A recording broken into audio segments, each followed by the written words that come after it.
And with McConnell, right? And this is prototypical chat GPT. How do I talk to Brendan Schaub? Here it is. He's dumb. He's a meathead. He's bad at podcasting. He was a bad fighter. If I post a truck, did you flip it? The standard shit, right? The standard shit. None of it's original. So his team put in chat GPT. How do I talk to Brendan Schaub? Again, he's in Brazil. So I don't know. Maybe it's a translation issue. Yeah. If you think yourself as dumb, think the people that watch the Brendan Schaub show on YouTube, the comedian, the special. That's terrible. Okay, brother. Even I can do better than that shit, brother. And I don't even speak English, and I can be funnier than you, my brother. So gosh. Papa catches a stray. Wasn't he on, Ariel, when he said that? Correct, Brian. That's the point. Yeah. Hold on. Yeah. No, but did he go on? Hold on. Yeah, no, but he didn't go on. Brian doesn't get it. Let me do this. He went on Ariel to address this. He doesn't have a fight. Only that? He doesn't have a fight coming up. Go on there for other things. He doesn't have a fight coming up. Right. Brendan Schaub is losing his mind in the most prototypical Brendan Schaub way possible. This is some of the funniest shit I've seen in a while. The guy simply cannot stop taking L's. Whenever there's a new situation with his podcast, or someone's calling him out, or he fumbles a business venture, he always manages to misread the room and make the situation worse than it needs to be, while also embarrassing himself in the worst way possible. This beef between Brendan and UFC fighter Renato Moicano is no different. It's the same shit, different day. Brendan starts it, the other guy claps back, and then Brendan has a full-on meltdown over it while claiming, wait for it, this is the best part, he does not give a fuck. Brendan cares so little about this situation that he decided to dedicate half an episode of The Fighter and the Kid to addressing 2 sentences Moicano dropped on the Ariel Helwani show. This reminded me of the time Brendan lost his mind over a 6-word Nate Diaz tweet where he ranted for a whole episode and nearly had an aneurysm, C-clamps and all, just to tell us how much he doesn't care. And he even brought up his beef with Nate while ranting about Moicano. This dummy spit has everything. We've got Brendan confusing himself. We've got Brian Callen pushing back with logic and Brendan... So what Chim brought up says, Renato Moicano turns down $200K, which I fought longer than him, $200K settlement check in a bizarre display of UFC solidarity. This is not what free market is about, he says, his decision. Here's the thing, Moicano. That money is getting allocated no matter what, buddy. No matter what. You being a company man and not taking it doesn't give you an inch of good grace with the UFC. This does not matter. There's guys that are more famous than you that are fighting right now that are taking their settlement. The UFC does not give a... The UFC made out in spades. They got off so easily. It's so dumb not to take the money. It's so fucking dumb. It makes no sense. I'm not his friend. If I could just take him to the side and explain to him how, and if he has kids, like, buddy, you can take this money and invest it for your children. And the UFC's not going to give you a bad matchup. They literally don't care. I'm probably the one guy who's going to stop you dead in his tracks. Send me my goddamn money. I don't give a fuck. Yeah, he's just uneducated about the whole situation. This all has to do with a recent class action antitrust lawsuit that Brendan was part of by default, which accused the UFC of using monopolistic practices to suppress athlete pay by using exclusive contracts and coercion. The UFC ended up settling for $375 million in October last year, and it was officially approved by the court in February of this year. This whole thing had been going on for over a decade, but the final settlement was split between fighters from December 2010 through June 2017, which is why Brendan Schaub was included, and of course Moicano as well. Except Moicano rejected his $200K portion of the payment because, in his own opinion, it just didn't feel right. On your podcast, the Show Me the Money podcast, the great Show Me the Money podcast, shout out to the YouTube channel. Here you are saying that you turned down the settlement money, and this created a whole uproar. Renato, everyone weighed in on this. Everyone. Brendan Schaub weighed in on it. All the media weighed in on it. Other fighters were writing you and whatnot. The whole lawsuit stuff was based on UFC is a monopoly. I think they should treat the athletes better. I think they should pay more money. And so they filed the lawsuit with the lawyers. They went to the court, And at one point they say, no, let's settle this down. And they do agreement with the fighters in UFC, and they say, no, we're gonna give you 300 and I don't know how much millions. And they dropped the lawsuit. So that was not about UFC being a monopoly. That was the way for the lawyers and the fighters to get money. I'm not planning to be friends with UFC after I'm done. I'm just doing things based on what I believe and my principles. As you can imagine, opinions are pretty divided on Moicano's reasoning for rejecting the payment. He's basically saying if he accepted it, he would implicitly be agreeing that the UFC is a monopoly, which he disagrees with, and that he was underpaid earlier on in his career, which apparently he also disagrees with. But his main point is that if the fighters who started the lawsuit genuinely cared about putting a stop to the UFC's predatory tactics, which everyone is well aware of, I mean, Dana White's the biggest tight ass on the planet, unless he's playing blackjack, but if they really cared about holding the UFC to account, they wouldn't have settled and instead pushed for a judgment to actually force the UFC to make changes to the way they do business with fighters. Instead, they forked out a few $100 million and went back to business as usual. So I can see where Moicano's coming from in the sense that this decade-long lawsuit didn't actually change anything, it just put a little bit more money in the pockets of a bunch of fighters who were underpaid. But Brendan, being the business shark that he is, thinks that choosing not to accept the money based on morals and principles is so outrageous that it actually hurt his feelings. For you to forego that because you think that you're going to be in the good graces of the UFC brass, buddy, I hate to tell you, they could give two f***s. That's the truth. And if nobody in your team has told you that, and if you had agents or managers or people in your camp and coaches telling you not to take it, fire them. Any other brain busters, Chin? All right, hang on. First of all, what the fuck is a brainbuster? Bubba, you can't just keep making this stuff up. A brainbuster is a wrestling move. I think you mean brain teaser, you know, like 2 × 2 + 1. And for the love of God, stop saying they could give 2 fucks. It's they couldn't give, as in could not. I mean, even Moicano knows how to say it, and English is his second language. I cannot care less about UFC. They are a company. Honestly, Moicano is easier to understand than your boy Brendan. But brainbusters aside, a few days ago on the Ariel Helwani show, Renato clarified his position on rejecting the money in quite a bit of detail, doubling down on his reasoning and how he believes it would be unethical to take the money. But the best part was when he called out Brendan Schaub for saying he was dumb for not taking the money. This is what now has Bupper's knickers in a knot. Brendan spent a whole episode of the Schaub show a couple of weeks ago shitting all over Moicano, saying he's dumb and doesn't understand business, saying he doesn't understand what's really going on with the lawsuit, that his handlers screwed him by not explaining it to him properly, etc. And so while he was talking to Ariel, he had a little message for your boy Bupper. Keep calling me dumb. Keep calling me whatever you want. I don't care. I live by my principles, and I don't expect you that don't have principles to understand what I did. And it is what it is. This is a free country, you know. Choose and give your opinions. I don't care. You can give your opinions. Again, I did not watch a show, and I did not watch Brendan Schaub or whatever did, because he spent a whole hour talking shit about me. I saw a small clip and I commentating on that, but I'm not gonna be watching every clip that people talk about me, you know. It is what it is. You can do whatever you want. Sometimes when I'm doing the Show Me the Money podcast, I cannot articulate like that. I cannot say the things that I believe on because it's a 1 hour show and I have to be funny. You know, I have to be funny. I want to be funny. Sure. I'm speaking on my second language. And so that's why I can understand why the people clip and they say, hey, this guy is dumb, you know. And if you think yourself as dumb, think the people that watch the Brendan Schaub show on YouTube, the comedian, the special, that's terrible. Okay, brother? Even I can do better than that shit, brother. And I don't even speak English, and I can be funnier than you, my brother. So, Papa catches a stray. Oh dear. Oh Okay. dear. And just like that, a new homeless cat is born. That was absolutely fucking brilliant. What a bloody legend. This is how you deal with Brendan. Hit him right where it hurts, square in the nuts. Not only did he insult Bupper's intelligence, he doubled down and insulted his whole audience. I mean, are you not entertained?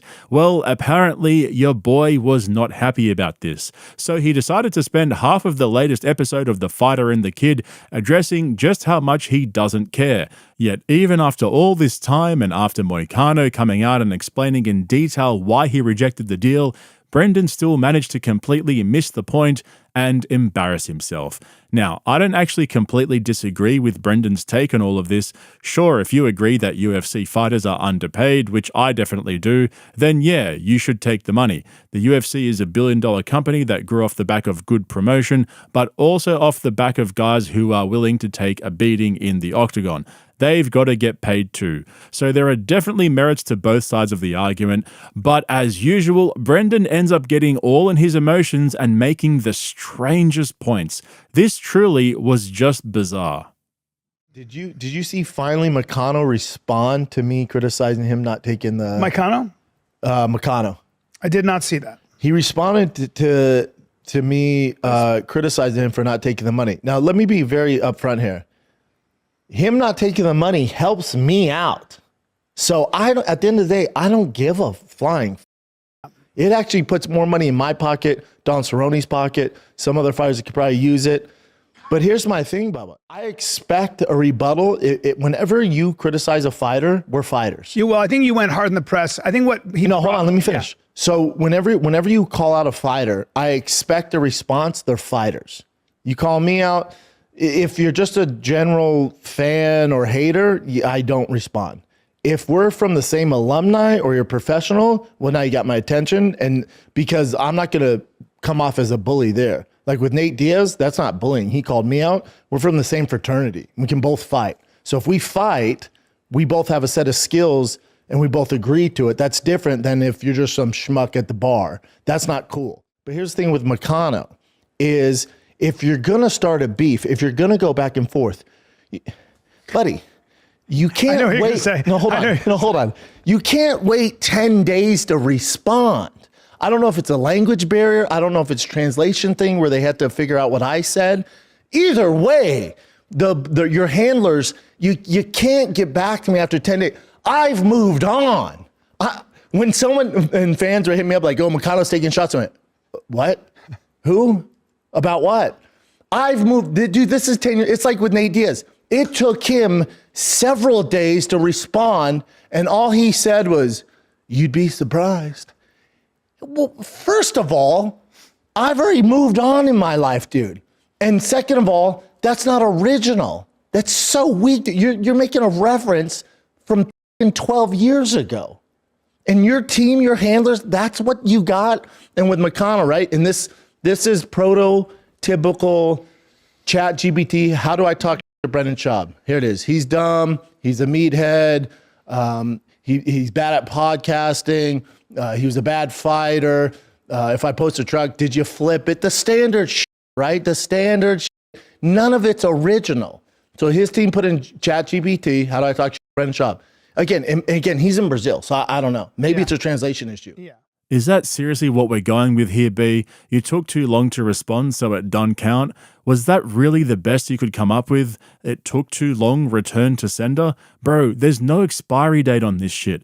Gringo Papi is forever etched in the imaginations and collective conscious of the internet. You ain't never gonna beat it. Come on, B. Don't you remember what your boy Rogan told you? You ain't never gonna beat the internet. And why would you bring up Nate Diaz's response saying you'd be surprised? That was a genius line. Look how much it got to you. You're still talking about it. And that came from a guy with worse CTE than you. But the whole angle that Moicano took too long to respond definitely took the cake for me. That was some prime Brendan Schaub logic right there. Yet even still, even though Moicano was out of time and past the deadline, Brendan still decided to go through his response and break it down line by line.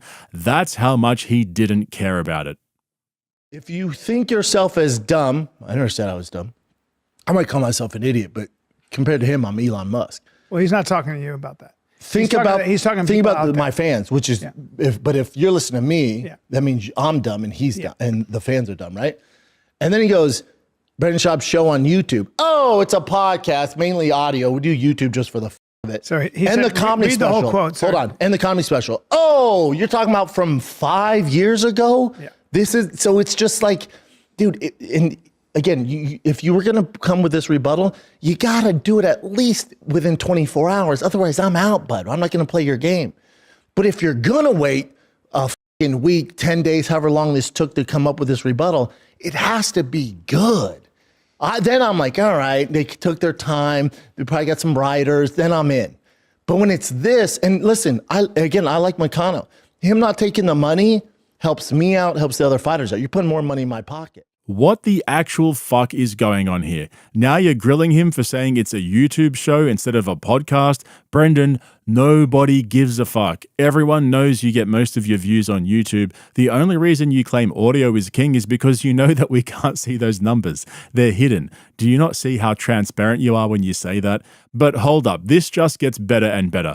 Apparently, Moicano only had 24 hours to respond. Otherwise, Brendan's not going to play his game. Bro, you posted your response to his call out 4 fucking days later. Think about what you're actually saying, mate. Even Brian's sitting there trying his best not to cringe and correct you. And who the fuck would hire writers to go back and forth in an internet beef? This response from Brendan is an absolute disaster. Like, the guy has completely lost the plot. Not a single good point has been made so far, and I've edited this down quite a bit. What else you got, Chin? And here's the other thing. If you're going to respond and then make fun of me, how no one watches my show, or I can't podcast, can't do this stuff, blah, blah, blah. But to get your message out, you have to go on another man's show to reach me. I sit down over there in a chair for the last 12 years and get my message out. And you saw it. It got to you. You have to call another grown man who's built their platform, and Nir Hawani has a big platform, just to reach me, but I do it from here, and you're making fun of me. Well, it might have been that he let it go, and then Ariel asked him about it. No. Oh, okay. He doesn't have a fight coming up. This is the only thing that's current in his life. Wasn't he on Ariel when he said that? Correct, Brian. That's the point. Yeah. Hold on. Yeah. No, but did he go on? Hold on. Yeah. No, but he didn't go on. Brian doesn't get it. Let me do this. He didn't go went on Ariel to address this. He doesn't have a fight. Only that? He doesn't have a fight coming up. Go on there for other things. He doesn't have a fight coming up. Right.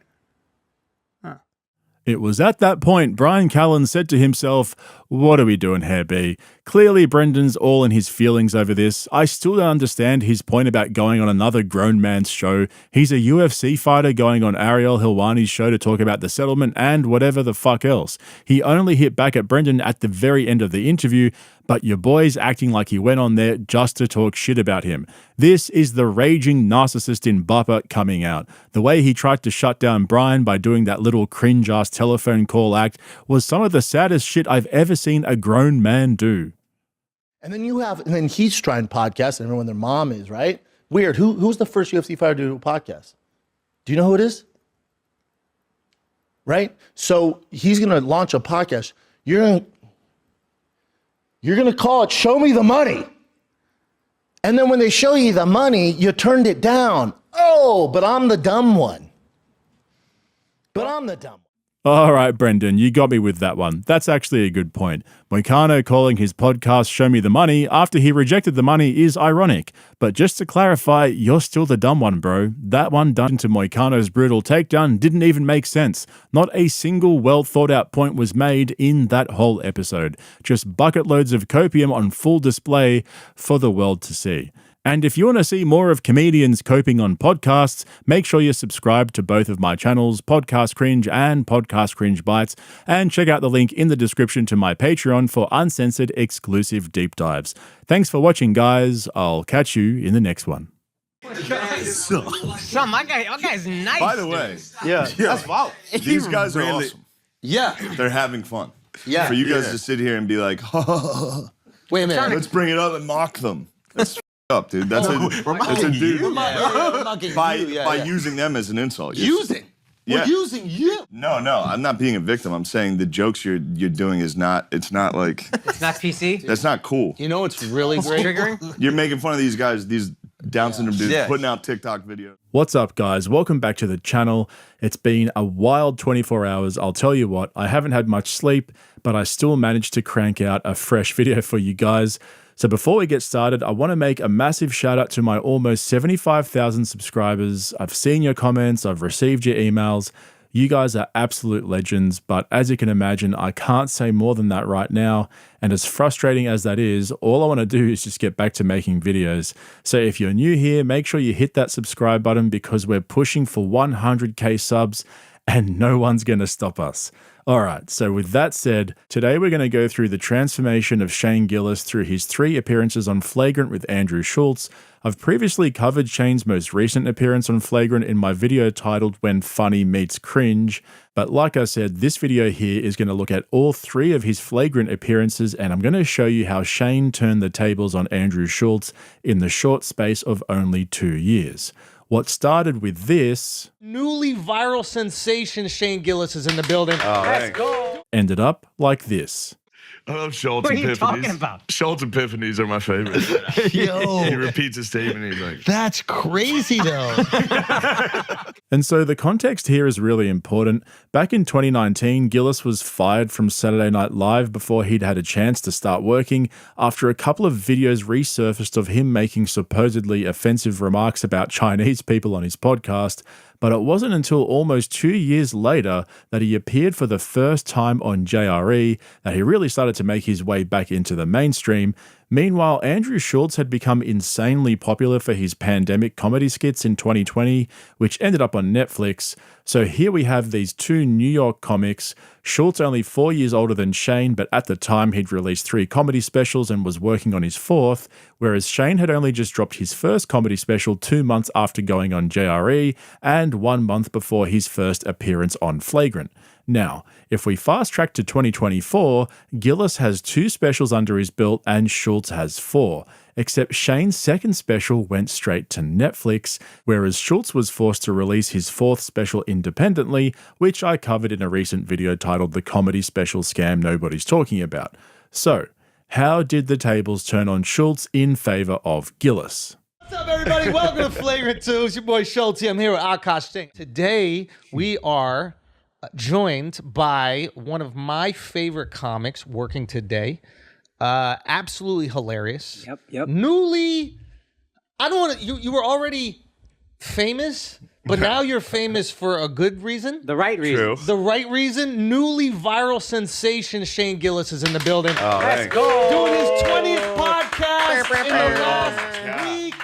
You probably heard there Schulz saying this was Shane's 20th podcast appearance in the past week, and that's because he just released his first special, like I said before, and he was doing the podcast rounds after Rogan anointed him a chosen one earlier that year in July. And so came the accusations from Schulz and his boy band that Gillis was low energy in that podcast, he wasn't being funny, they had to do all the heavy lifting, etc. But one of the things you need to know about Shane, which he's quite open about, is that he has some relatives with Down syndrome. And I know that's a random piece of information right now, but he's used it for years as a source of material, even in his latest special where he had a long bit about his uncle. So, this is something that has popped up a couple of times on the Flagrant podcast, starting with his first appearance. They were talking about a couple of Netflix reality TV shows. I think one of them's called Love on the Spectrum. I've never watched them, it's not really my thing. But here's how it went down. Mark has been trying to get me to watch this show for at least maybe 2 months. A year. Okay, a year. Literally a year. Yeah, it's the best show on Netflix. Yeah. Squid Game. But, It's like not even close. but here's the thing. With the show, I think if you don't know anybody who has Down syndrome, you just feel bad for them no, constantly. you don't. If you don't know people with it. No. And then you watch the show and then you're like, yeah. You know what I'm Yes. saying? Like the Yes. perception is, oh my God, this is so tragic that these parents No. have to raise. And then you watch it and it's like, oh, they're the most fun They're ever. the best ever. Everybody enjoys it. Yes. I don't want to say golden retriever, but the same energy where it's just like did that at that positive. Wait, really? Yeah, I was doing a joke about people with Downs. It's like having a dog. He does stand up on the spot. People with autism is like a cat. Where like you think they like you, they walk out of the room. Yes. I love cats. Cats are great. I'm not trashing autism. Yeah. But a lab or like a Down syndrome person. Down syndrome's like you're like, yo, you want to go outside? They're like, let's go. Yes. It's Yeah. just positive energy, They're the happiness best all the time. Yes, dude. And So it's just this weird thing. It's like because you see people like post them on TikTok, like parents and like brothers and shit like that will post them on TikTok, and you think they're kind of exploiting them. But I really think they're going, this person brings me so much joy. Yeah. I need to share the joy a bit. Yes. Right. So now should we feel way better about watching the videos? Yeah. I guess Because that's Al's thing. Yeah. You like watching? Yeah. You like But I'm seeing a laughing. guy with Down syndrome perform? Yeah. But they're Yeah. trying to be funny. No. That's true. You like to see them perform. Yeah. Yeah. They have to be doing like a song. It has to be like Chris Brown or something like that. And then, Absolutely. Absolutely. And then try to dance like him too. I Dude, need to see the move. You know what bro. gets I'll out show you every the time? dance. Can I tell I you got what the gets dance. out every time? This one is at the end of it when they just stick the tongue out. It's on the tongue. Yeah. I've got it. I've got it down. I'm telling you, that's great. I gotta watch it now. You sold me. So you can see how it was all pretty playful. Everyone was having a laugh. Gillis pulled out his impression, which he's become really good at. You can see his full bit on his latest special, Beautiful Dogs. Okay, cool then. So nothing really to see here, just some dudes sitting around having a laugh. But this will come up again in his second appearance on Flagrant almost exactly 1 year later in October of 2022, and things would be different then. Now, things have already started to change. Even only in the year that has passed, Gillis keeps getting more and more popular. He's a lot more confident now, especially after having 6 appearances on JRE under his belt. He's become a regular on Protect Our Parks with Ari Shafir and Mark Normand. But Schultz's comedy career, while still doing super well and being able to sell tickets and independently release his own special, it's just not on the same trajectory as Shane's is. You see, Schultz blew up through social media thanks to his decent crowd work. He was one of the first to really capitalize on making shorts and reels and clips of his stand-up, dropping it all over the internet and getting himself into people's feeds. Whereas Gillis was following more of a conventional route by doing as many podcast appearances as he could and sticking to the regular stand-up comedy gigs, and he also moved to Texas so he could get in with the Austin comedy scene that Joe Rogan had been brewing since 2020. And for those of you who are regulars on this channel, you all know just how petty and sulky Schultz can get when he feels like he's been outstroked by a guest. Remember, Schultz is Mr. Funny Man. He was the Matt Rife of TikTok and Instagram a year or so before the pretty boy himself started to blow up. So straight off the bat then, on Shane's second appearance on Flagrant, Schultz is high on energy, trying to control the conversation and assert his comedy dominance over Shane, except like I said, Gillis was starting to come out of his shell and wasn't afraid of a battle. Those of you who remember his first appearance on JRE when he choked will appreciate just how far he'd come by this point, so take a look. Listen, I'm stoked for you, The Daily Show. I think good things will happen. Yeah. Obviously, we just played FIFA. You're feeling pretty good about yourself. I'm actually still uncomfortable from that. Why? I had adrenaline going during that. Really? Yeah, I couldn't Yeah, lose in front of your the bros in here actively cheering for you. Come on, Andrew! They were cheering for you, Andrew, asshole. come on! And you had a comment about every team. Oh shoot, we lost, Andrew.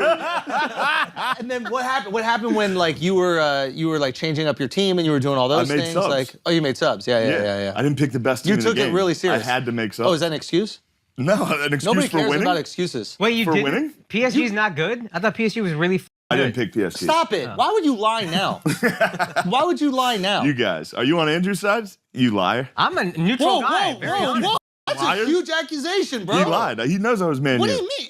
Man U. Yeah. You were PSG. What is happening? He was Man U. I was Manchester again? United. Yeah. Can we not play a game here where we antagonize him a little bit? Yeah, he was PSG. This is why are I these swear to guys God, I thought you supporting were you so much? PSG. You guilted them all into supporting you? That's what this is? No, they were happy to see Jesus. you lose. Oh, my life is so hard. They were happy to see you lose, dude. Yeah, they were happy to see you with your victim culture. All you do, come in here. Oh, I'm vaccinated. It's so hard going to my conservative family. Oh, my family's so conservative. No, my family is not Lean that back, conservative. dude. A. I'm here. Now I'm definitely leaning forward. Now I'm Are you leaning forward in? the rest Are of you the leaning show. in? Is that what's happening? I'm not going to lean back now. Listen, Shane. We played a spirited game. You won. I'll give you that. Yeah, you seem like you're taking it well. Yeah, I am. What was that? Sarcasm? You seem loud What is about that? Sarcasm right there? Every time I come on this thing. Yeah. Actually, this is funny for a change. No, this one you got. There's something entertaining Every about time I this come one. on this Okay, thing. now I this sat one back you because I got. wanted to, by the way. Okay, good. Oh man, Schultz was all over the place. And I get it, right? He plays it up for the camera. Flagrant is all about the hype and the energy. There's so much going on at once. People talking over each other. Schultz is shouting. He can't sit still. And look, sometimes it works. You'll be watching for 30 or 40 minutes and it feels like only 5 minutes have passed. But man, Schultz was uncomfortable for this whole podcast. It was almost like he was intimidated by Shane and he was desperate to come off as the funnier guy, which is lame seeing as they were both accomplished comics. At the time, Schultz was only 38, Gillis was 34, and in comedian years, that's basically just getting started, right? It's pretty rare to see a super famous comedian under the age of 35, even though there are a few exceptions. And so Schultz tries to put one over Gillis by bringing up this random phone call they had before the show where Shane called him to confirm that the podcast was still on. And I think the reason may have been that Shane's appearances on Flagrant are always in October. I actually only noticed that when I was putting this video together, and so I'm thinking that Shane has an October appearance penciled in on Flagrant as some sort of gentleman's agreement or something like that. So with that in mind, it kind of makes sense why he would call that morning to confirm it was on and just to check in before rocking up. You know what's good is we're not the 40th podcast in a row you're doing, so we're getting high energy. That was brutal for us. Sucked. Yeah, it was a bad episode. And it was every you guys didn't, but yeah. I was doing that podcast thing and every podcast was like, so SNL. I would sit down and they'd be like, I think it probably helped you. Yeah. Go. Yeah. All right. Yeah, well, thank you for giving us the energy for the question we didn't ask. No, I'm excited about it. Yeah. Excited What's about it. your problem, dude? You had a bad attitude when I called you today. You were grumpy when I called you. Yeah, I did have a bad attitude. Why were you being grumpy? Because you faked the whole I don't know what's going on thing, and I didn't like, oh, you did. You called me the day of the pod. You're like, I said, we had today? I said, oh, shit, are we doing the pod today? How often do you call me? And I wanted to call you. I wanted to talk to you. Yeah, right before the pod? Yeah, I wanted to say, you oh, shit. were being fake. What are you talking about? I don't know context. What's happening? He called me today, and he was doing the whole like, oh, I don't know what's going on. Like, and he goes, this is outrageous. he goes, oh, I'm so crazy. I drink beer. I don't know what's happening. This is the most. I don't know what's happening in the world. I'm such a He schlep. doesn't trust anything ever. I'm a genius comedian, but I'm a schlep. Like, this is the most insane. It's okay. I called him to That's be your like, outfit. You know how Judah used to wear the outfit every night? That's your outfit. And then like, no, not fit. Come on, metaphors. Come on, Shane. Look, so well, you I'm called me. confused as You dude, called I thought me. we were friends. You called me. Yeah, but you don't call me in the AM. You called me at 11 a.m. and you're like, hey, what's up, bro? And I'm like, what's up, bro? And then I'm like, I was like, are we doing the podcast today? Yeah. You said yeah. No, you said, oh, after you called me, like, yeah, are we doing the pod today? And I was like, yeah. And you're like, that's oh, on yeah, you. that's No, I didn't. No, Don't say just say yo. No, I literally called and said, are we doing the podcast? I didn't say, what's up, dude? No, I said, what's up, you hoe? That's what I said. And then you didn't respond with the same energy. You were like, what's up? I was like, all right. I was pushing. That's crazy. I told you I was pooping. You did admit that. Okay. But and that then was. you were like, oh, yeah, we got the pod today. I said, oh, yeah, the podcast. And I was like, don't do this. Yeah, because that's the only reason you called. Yeah, I wanted to call to make sure that we were doing the podcast. Yeah, just say, hey, just confirming. I'll be like, oh, yeah. I said, hey, what's up? I had Yeah. Are we doing the podcast today? Yeah. Seems decent. What's insane about that? No. Oh, yeah. So where we were. You little. Hey. I'm sorry. I'm the arbiter of truth. Fakeness. Yo, you guys do anything? Step in here. I love this shit, right? Step in here. This is Divide and conquer, bro. Yeah, maybe don't rub my head before a podcast and then on the Indian audience with FIFA. You kind of done both you. Yeah, what is up with that? And you guys let it happen. Passive alpha. You rubbed it back on my head. You got a nice head. What's wrong with that? You got a nice head. Yeah. What was it like feeling hair on the back? I have hair all over the back, dude. Don't get The defensive. top's not great. Yeah. We're hanging on, though. I'm just going to let it ride, dude. I'm just going to go bald. I'm not going to shave it. Okay. We're not going to fix it. Next time, I'm not going to play with an American team when we play. Wow, imagine being accused of being fake by Andrew Schultz. Just let that sink in for a moment. And while that's sinking in, think back to Shane's first appearance on Flagrant where they were discussing those reality shows featuring people with Down syndrome. Well, Schultz or his producers or one of the guys there, who knows, they thought it would be funny to bring it up again as some sort of ongoing gag, except this time it went down a little bit differently. Now, I know you guys accuse me of reading into stuff too much, but I honestly thought this was so interesting. I think Shane was really torn here for a moment. You could see he let it slide and just decided to go along with it and not be, too sensitive about it, but there was just something about his body language and mannerisms that changed when they pulled up this video. And, well, take a look for yourselves and we'll pick it up straight after. Bro, Shane actually has been working out, dude. This is Yo! Let's see it. Hold on. That's crazy. Oh my God. Bro, you look good. Is this from West Point? That actually is. Oh, nice. You guys, and you know what? That's his rival's profile picture. Shane, can we click the video? I just want to hear the sound. I just want to hear the sound. It's a Sue. It's a Nah, you look great, dog. Congrats. I don't think that's funny. But yeah, I see that. I see why. Like you don't get it, you mean? Yeah. But that's not me, so yeah, I don't understand it. Yeah. I don't get the joke. What are you saying? Yeah, it's okay, dude. It's okay. Not convinced yet? We'll take a look at this next bit then. Dude, I was watching your TikTok account. What's that? Which one? That's better. Yeah. That was better. The Gillian Keeves? That was a bit. No, your personal TikTok. I swear to God, I don't have one. Also, you sounded 38 when you said that. That was great. Yeah, your TikTok account is also your account. Your account on TikTok. Yeah, I was watching it. I swear to God, Well, maybe somebody's doing an account with you on TikTok. What is it? I mean, it's doing? hilarious. Is me doing moves? It's you doing dance moves. Are you trying to find a guy with Down syndrome doing TikTok? No. Is that what you're trying to do? I didn't say that at all. I didn't. Search it. Search it. It is going to be good. GillianKeeves.tv, dude. There's going to be a lot. There's going to be a lot to go through here. Down syndrome dudes love TikTok. Oh my God. Son, my guy's nice. By the way, that's wow. These guys are awesome. Yeah. They're having fun. Yeah. For you guys to sit here and be like, wait a minute. Let's bring it up and mock them. That's up, dude. That's a dude. We're mocking you. By using them as an insult. Using? Yeah. We're using you. So you're insulting them by saying I look like them? Or you're insulting me by saying I look like them? This is you back in your victim thing.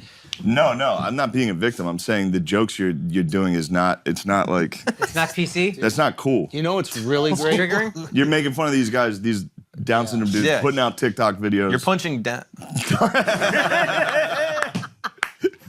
I'm sorry. I'm actually sorry. I'm sorry. No, but go back to analyzing fun. Yeah.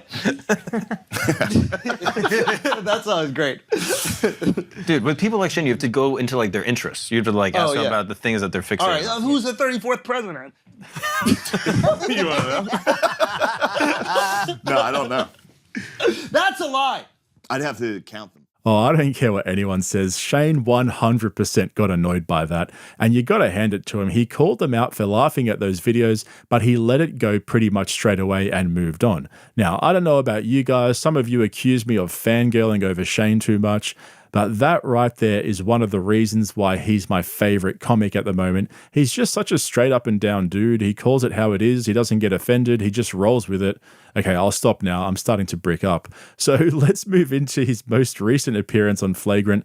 Like I said at the beginning, I covered this episode in detail in a previous video, which I've linked for you in the description. But this has to be my all-time favorite roast from Shane, where he finally called out Schultz for his cringy epiphanies. For those of you who don't know, Schultz is known for repeating what his guests say while looking up into the air, as if he's just solved a complex math problem in his head, but it's usually just something completely obvious to everyone else.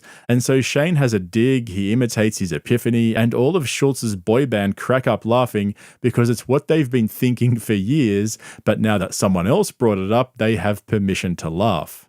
Nah, there's super black culture that you guys haven't adapted to yet.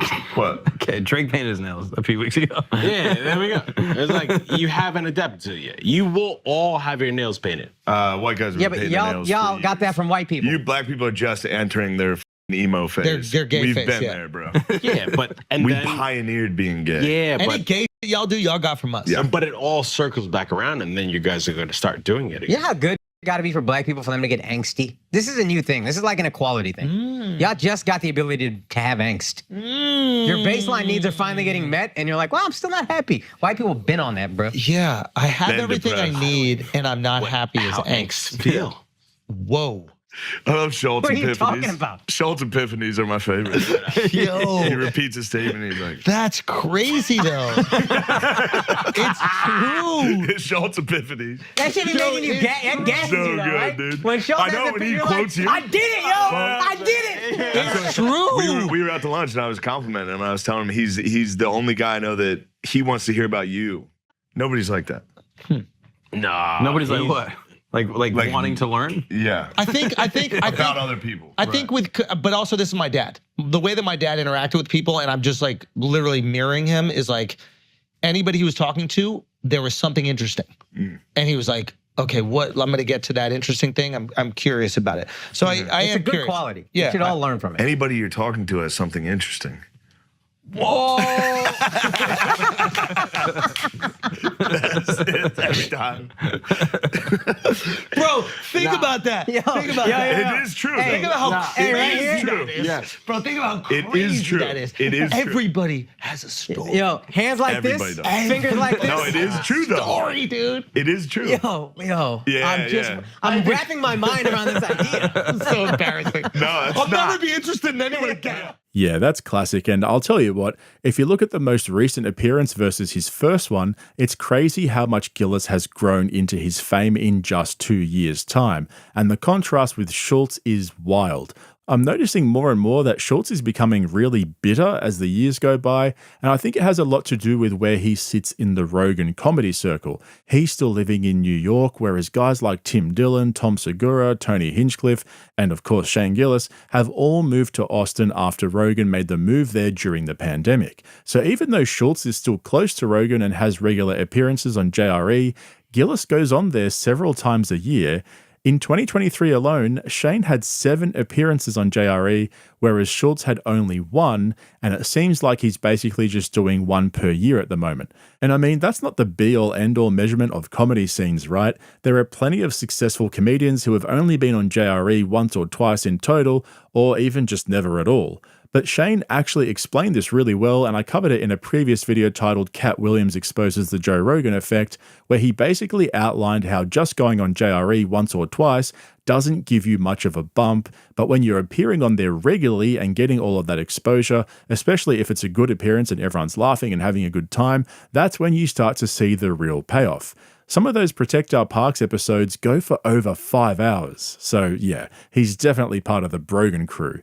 And it seems like Shane is trying to stick to doing his regular low-key podcast with his buddy Matt McCusker, which is funny because they're absolutely killing it on YouTube and Patreon, where they have almost 80,000 paid members, which is insane. I don't know, that's got to be the record for all those comedians in the Brogan comedy circle, whereas Flagrant has just over 16,000 paid members, which is also insane, don't get me wrong, but think about how much of a difference there is between the production quality of Flagrant versus MSSP. Matt and Shane are making serious bank, and they pretty much get to keep all of it to themselves, instead of having to pay all those overheads and staff and equipment and studio costs that Flagrant would have to pay for. Anyway, it's just an interesting observation. Shane seems like he's cruising and taking it as it comes, whereas Schultz is pushing hard and trying to do everything at once. So that's my breakdown of Shane Gillis versus Andrew Schultz. I hope you guys enjoyed it. Let me know what you think in the comments below, and if you haven't subscribed yet, consider jumping on board so you get all my uploads right there in your feed. That's it from me. I'll catch you guys in the next one. You're only 30. Wait, how? I'm 34. How old are you guys? Say what? 38, dude. Oh, wow. 38, dude. Yeah. Yeah. I look older. Yes. I don't think you do. Yeah, You guys act young as though. You guys, what are you guys, 18? Yo, son. Come on, dude. You know what I mean? Yeah, come on, bro. Come on, Shane. How's your wife's hands doing these days? Oh, they're fantastic. I love my wife. You know where you stand with her. Okay? The guy walked in the arena. Everybody cheered. She gave him the finger. Nobody got arrested. That's why this country's great. Everybody expressed themselves. Can we all be adults? So Bill Burr's wife, Nia Renee Hill, caused some controversy a couple of weeks ago at UFC 295 when she flipped off former President Trump as he walked past them. Now, at first, there was a divide where some people thought she was flipping off the cameras and others thought she was actually directing it at Donald Trump himself. But now that Bill Burr has come out and confirmed it actually was for Trump, that debate has now been settled. But what I find so interesting about this whole situation is that for some reason, people thought Bill Burr was a conservative and they were surprised that he wasn't a Trump supporter. Well, his wife at least. I just assumed that it was common knowledge that he identified with the liberal side of politics. He clearly supports gun control and he's pro-choice. Bit of a dead giveaway, huh? But as Jerry Seinfeld would say, not that there's anything wrong with that. Maybe that was in a different context. Anyway, I think the source of this confusion stems from Bill Burr's style of comedy. He's loud, he's aggressive, he's politically incorrect, and he's incredibly cynical and sometimes gets quite dark. And for me personally, he's one of my favourite comedians, as my regular viewers would know by now. There's nothing like sitting back after a long day and listening to Bill Burr roasting fat people, or feminists, or Hollywood actresses, or even better, the audience themselves. Shout out to anyone from Philly. But here's the thing. There's a growing group of people, myself included, that think he's gone soft over the last decade or so. I've even heard some people claim that ever since he got married back in 2013, he's slowly become more woke and compliant year after year. Now, there's no way of knowing that for sure, but there is something that I can state with a high degree of certainty. Bill Burr is definitely softer than he used to be and doesn't go anywhere near as hard as he used to. You can even tell when he's about to dive into a group of people or political issue, he'll always preface the joke now in his setup with something like, "Now I'm not saying yada yada yada," or "if that's what you're into, blah blah blah." He's definitely more cautious these days than he used to be. Now that could just simply be a reflection of the times that we're in now and how they're changing, with the whole cancellation buzzword floating around like a bad smell. But I also think there's more to it than just that. So we'll come back to all of that shortly because there's something else that occurred to me during the whole flipping off Donald Trump controversy. Shane Gillis, who's another one of my favourite comedians, well, he ran into the Donald at UFC 290 back in July of this year, except it went a little bit differently for him. But yeah, I got the Donald, dude. So how'd you end up getting, how'd you strike back on him? The Secret Service started to, they're like, all right, dude, we'll get you. Oh, that's We're kinda gonna cool. We're That's gonna get cool. it done. We'll find the exact perfect time. That's and cool. finally they're like, all right, go. Now's your chance. You got to go. I was like, all right, this is it. I don't want to do it. And Jamie was like, you got to go. You had to go. And then finally Rogan turned around and was like, you got to go, dude. Yeah. Yeah. That's awesome. Got a quick pick. Got the fuck out of there. And he just said he's complimenting you. Yeah, he just said, you look great. How's everybody? That's awesome. He's No idea. My mom's doing good. My mom and dad are at home. My sister. And so here we have two big-time comedians, one who's only a couple of years into blowing up and another who's enjoyed many, many years at the top of the stand-up comedy food chain, both on the opposite ends of the Donald Trump effect. I didn't even think about posting that picture. Why? I don't know. I think some people were mad about it. Why? Who I posted it and I think people were like, what the f-? Dude, like, those. No way, dude. It was a couple people were like, what the f-? I was like, I thought it was clearly funny. Like people I'm in a Versace t-shirt with Donald Trump. And the responses to both scenarios from Shane Gillis and Bill Burr couldn't have been more different. Gillis blew it off and spoke about it casually. It was all just a bit of fun for him. And even though, in my opinion at least, Gillis leans more towards the right than the left, he still clearly didn't read into it that much. He saw the Don, he was in a Versace shirt, he went and got a picture, posted it, and thought it was funny. End of story. But for Bill Burr, it was a little bit more complicated. The response to his wife's unkind gesture was scathing, to say the least. Did you guys see Bill Burr's wife flick off Trump? Yeah. I did. We would get home. If that was my wife, we get home, I'm like, what the f are you doing? Les, you're going to flip the camera off? Yeah, that's a good point. Oh, are That's a you good point. Eminem? You're saying it's I not mean, a I full movie. I did for a while. I played it. I played him. In the I music know, video. but not now, right? 'Cause if my wife was like, I'm like, all right, well, I I can't don't bring know, you out man. anymore. Sometimes He's like, oh, this is a guy I don't like. I don't like his politics. I don't like what he's about. Yeah. But to do it behind his back? Yeah, well, I mean, well, if you're gonna do it, it's a woman though. if you're gonna do it, what are you supposed to do? Behind his back. He's walking. What are you supposed to do? Walk up to him and tap him on the shoulder? Hey, you. I mean, you can do it as he, or because he passed her. You're saying it was a coward's middle thing. Yeah, it's some shit. I Either don't know. guy, I don't girl, care. it's weak as.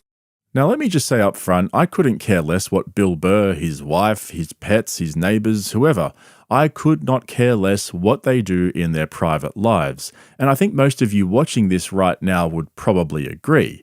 The problem is that what his wife did that night seemed to confirm a long-standing fear that many of his fans have, that Bill Burr has become more and more woke over the last 10 years since he got married. And even though Brendan Schaub is a complete tool, I 100% agree with his assessment there. Are your feelings so strongly anti-Trump that you need to express them in such a way when you know that you're in the spotlight, literally cage side at UFC 295? Especially considering that your husband's comedy profile is based around him being anti-woke. Now we have Bill Burr's wife flipping off the most anti-woke, anti-establishment, anti-Hollywood president in history. And whatever you think of Donald Trump, that's really saying something. That's like those Trump guys. They're always going like, you snowflakes, F your feelings and all of that. And then you make fun of Trump. They're like, oh my God, it's so disrespectful. It's like you're saying F Joe Biden. It's like you can't have it both ways. How's your wife's hands doing these days? Oh, they're fantastic. I love my wife. You know where you stand with her. Okay? The guy walked in the arena. Everybody cheered. She gave him the finger. Nobody got arrested. That's why this country's great. Everybody expressed themselves. Can we all be adults? I mean, I don't know about you, but I came there to go to the fights. I didn't know I was going to the Republican National Convention. Yeah, he definitely rehearsed that 100%. He was trying so hard to turn it into one big joke and hope that it wouldn't stick. And again, let me emphasize, I really don't care what him or his wife think about Donald Trump. I don't think it was disrespectful. And do you honestly think Donald Trump himself actually cares? The problem was the optics of it all. All right, so this is Bill Burr talking to Rich Eisen, I believe, about the whole controversy where Bill Burr's wife was flipping off on camera when Donald Trump was walking down. Yeah, and I love Bill Burr. My thing, if my wife did this, I'd be like, hey, left and right buy tickets. We don't care who buys them. We like both. We're not picking a side. Yeah. That's why I'd be upset. I'm like, you just cut my fan base in half. Or So he it's just- goes, or it's his wife. And it is I love my wife. You know where you stand with her. I didn't know I was going to a Republican National Convention. It's fine. It's fine. Yeah, it's You're allowed to give. It. You're allowed to give That's your a good leader. answer. The strength of our country is you're allowed to give any leader the finger. You're allowed to say "F off," and that's what's great. Try it about in this Russia, North Korea, though. country. Correct. See Where what it goes happens. for you. Exactly. Do it in Ukraine right now. That's right. Geez, I'm starting to get sick of Bappa and his legit takes. But credit where credit's due, he's got a point there. Why split your husband's audience in half like that with a silly gesture? But let's get back to this fundamental question here, which is, has Bill Burr lost his flair? Is he still the ruthless comic who absolutely roasted the crowd in Philly back in 2006? For a lot of comedy fans, that was peak Bill Burr. It was during the Traveling Virus Comedy Tour, which was basically the regular comics from the Opie and Anthony show on tour. They were in Philly and the crowd was rowdy, booing off comedians left and right. When it was Bill's turn, instead of backing down, he went on the offensive, roasting everything about Philly for a solid 12 minutes. The crowd started turning, and by the end, he got a standing ovation. It turned him into a cult hero, and now the story is the stuff of legend. Now, if we look at Shane Gillis, who is only 2 comedy specials deep compared to Bill Burr's dozen or so specials, well, he had a similar, but obviously different incident back in 2019 when he was fired from SNL due to supposedly racist and homoerotic remarks, is that right? Anyway, that he made in years prior, which resurfaced in the wake of his success. Now, we all know the story by now, how it completely backfired and shot him to fame as a comedian who went against the grain, stuck it to the establishment comedy lords, and basically went independent. So you can see how Bill Burr and Shane Gillis share a similar kind of notoriety that so many comedians are now trying to manufacture themselves. I recently covered Matt Rife's vain attempt to be controversial. Andrew Schultz and Tom Segura have both leaned into the whole censorship debacle by releasing specials through Netflix, but then independently releasing the jokes that didn't make the cut because they were too controversial. Man, so stunning and brave, huh?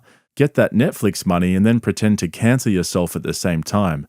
I can't decide if they're playing chess or checkers. Maybe checkers. Anyway, throw in as well Bill Burr's latest Netflix movie. That's right, Bill Burr's actually a half-decent actor, and he extended his talents in his latest film called Old Dads, which he wrote, produced, directed, and starred in, alongside Bobby Cannavale and Bokeem Woodbine, and take a wild guess what the movie was about. You got it, 3 middle-aged men who find themselves out of step with the modern woke world. I don't know what you guys think about it. I thought it was pretty lame, but it had some funny bits in it. Seems to be the way these days, huh? And so, with all the growing controversy around Bill Burr's flourishing wokeness, his movie couldn't have come at a better time. You know, to convince all of us that he's still the old school Bill Burr that we learned to love. The problem for him is guys like Shane Gillis, who are so far removed from the comedy establishment compared to him, that he's starting to look more and more like the out-of-step comedian who made the conscious decision to become Hollywood's anti-woke puppet. Oh, man, I know that's a big call, but like I said, next to Shane Gillis and even an older generation comic like Louis C.K., who got shunned by the establishment and said, hey, you know what, screw it, I'll just do it on my own. Well, I tell you what, it begs the question, is there still room for Bill Burr amongst the anti-woke comedy elites like Shane and Louis, or has his longevity and mainstream stardom come at the ultimate price, becoming just a normal comedian? Anyway, I hope you enjoyed this video. I'm really interested to hear what you guys think about all of this, so make sure you drop a comment below. And if you haven't already subscribed, consider jumping on board so you get my uploads in your feed. I hope you guys had a relaxing Thanksgiving break. Shout out to all my regulars. Love you guys, and I'll catch you in the next one. By the way, dude, the elk's been delicious. Thank you. How do you like it? I made this American chop suey with it, and my wife gave a f***ing bad review before anybody even tasted it, and everybody just said f*** it. Like, she goes, it looks like Hamburger Helper. I've been chowing it for like 4 days. Like, out of respect for that f***ing elk that you shot. It's like I'm eating all this shit. I don't care if it's bad. Does it make you more aggressive? What? Elk. No, Joe, you lunatic. If somebody gets in my face, that might cause me to get more lunatic. I eat a little bit of protein. You had to beat the out of people for like 3 decades before you could like chill, smoke a little, put on your Little Rascals hat, and just chill out. You don't understand. I love him to death. But this guy is the most testosterone-filled dude I've ever met. That's why I love him. I love him. He's like every guy I met in Boston welded together. He's crazy. The Little Rascals hat will haunt me for the rest of my life. No, and this is what's killing me. No, I'll never put this on. No, the house Joe, you're crushing that. He's crushing that hat. Come on, you know he is. You're killing it. I love it. I love it. You don't have to balance it out. I like it. It's hilarious.